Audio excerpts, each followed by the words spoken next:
From an execution standpoint, obviously you're always looking to get better, but with the exception of one time where we actually misaligned for a series because we had some new kids in our defense, we really shut them down defensively.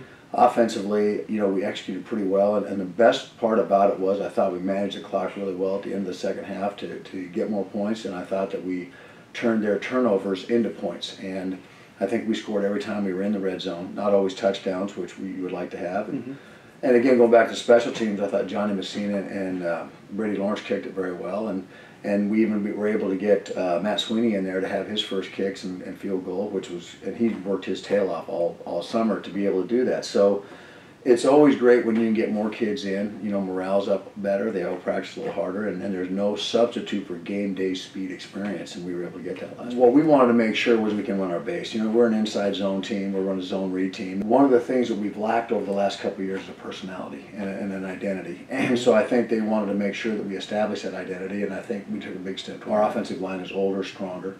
I think our schemes are better fitting their talent levels, and I think we're doing a better job of taking advantage of what the defense is playing. The defense sometimes lacks behind the offense. They always generally catch up.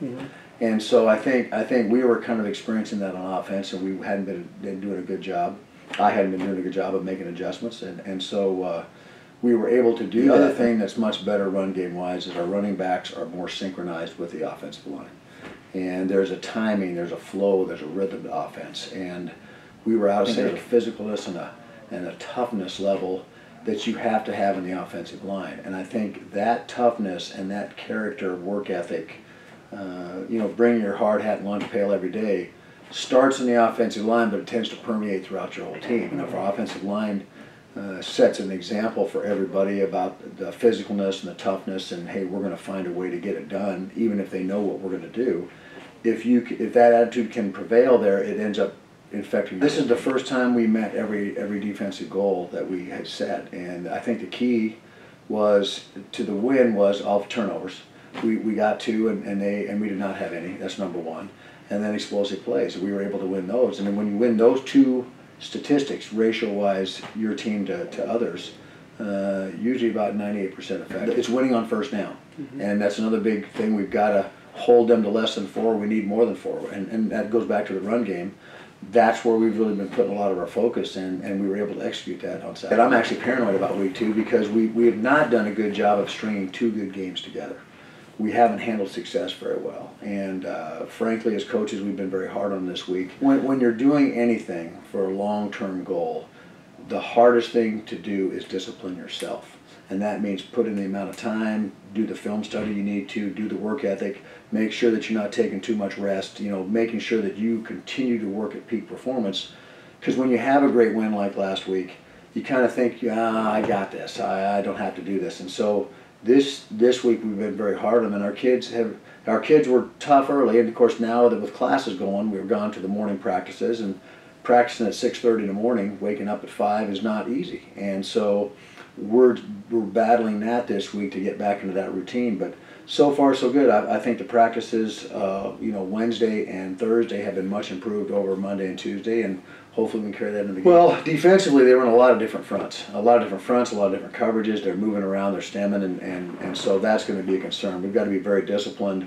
in our techniques, and we've got to also, going back to our Navy SEAL type culture, when things get very chaotic and it's chaos, you got to relax, look around, make a call, go back to your training. And so we've really tried to have our rules this week offensively, make sure that it incorporates what ifs. Okay, if they're here and they do this is how we handle it. If they're moving a certain way, this is how we handle it. Have a few more checks in the game plan this week based on how they line up, because we don't know. They're not as consistent as Point was last week. Offensively for Waldorf, I'm very concerned. They have more kids from Florida, I think, than we have, and their offensive skill is very good. They have a kid named Bo Evans who has over 300 yards in return yards, and he can go the distance anytime he touches the ball as a running back. They have a wide receiver, I can't remember his name, number 7, but he transferred in from the University of Minnesota. 6'3", 209 pounds, and he just goes up and gets it. Don Jones?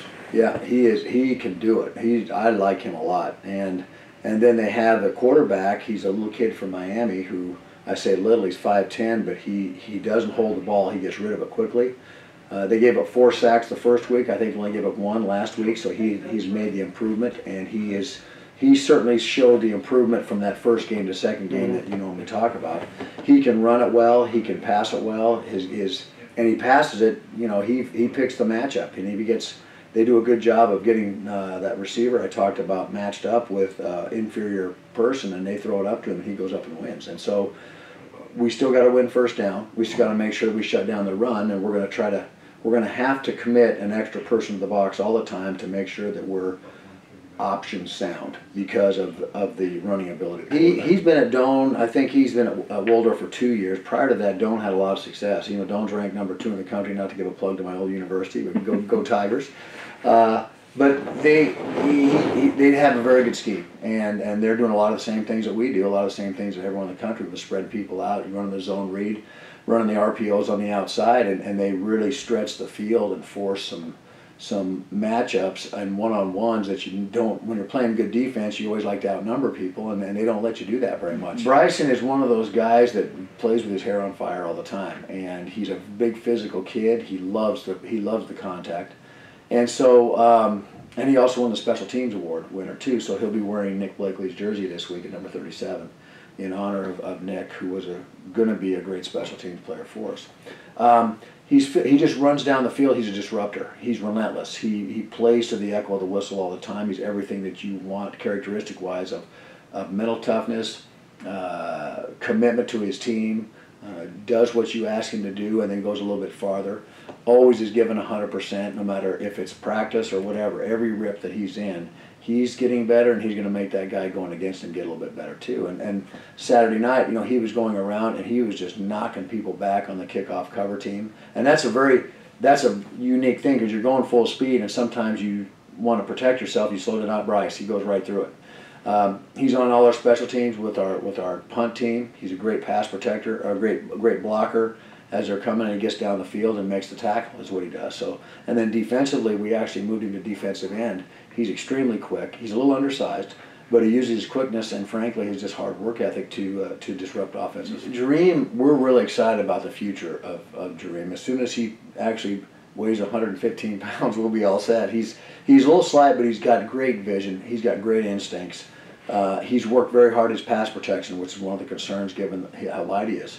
But he's got a quickness, and there was one play after we'd gotten a turnover where he runs the ball for about 14, and then the next play he takes it in the end zone, but he must have hit about 15 guys, and then instead of running to the open grass and going to score, and he actually sought out another guy to hit, made it tougher.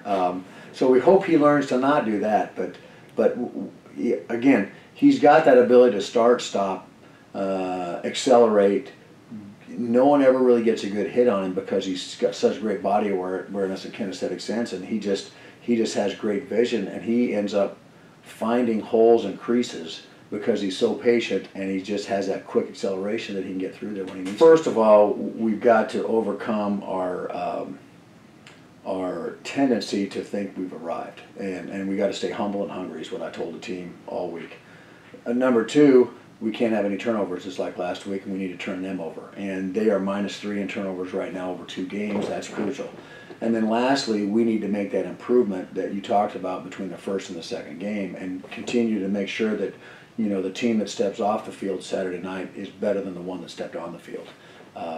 Looking for opportunities to continue to grow offensively and add certain things to the offense that we will need down the road going forward as we're facing better teams like Waldorf, and as we go through that. And then defensively, we had a pretty good effort last week, but this is a much more athletic offensive line. They aren't tall, but they're big, and they're very athletic. They do a great job with their zone protection, moving their feet. So it's not going to be as easy to beat guys on slants, and so we've got to take that next step in our defensive line to make sure that we can stay in our gaps, and when we do blitz, that we get to the gap that we're supposed to and force them to add more to the protection or be a man short, or we can get to the quarterback.